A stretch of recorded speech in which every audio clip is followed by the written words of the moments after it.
How to enable secure boot on Windows 11.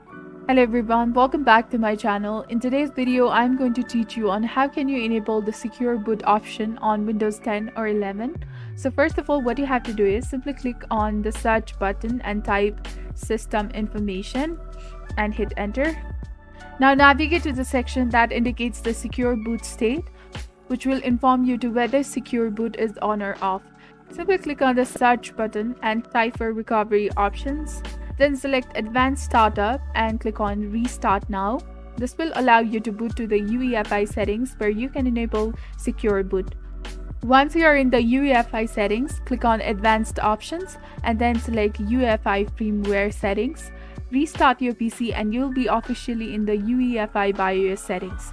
Depending on your manufacturer, you can go to either the boot or security section.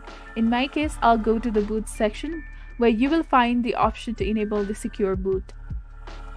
This is how you can enable secure boot on Windows 10 or 11. If you found this video helpful, do not forget to like, comment, share, and subscribe to the channel for more amazing contents. Thank you. See you in the next video.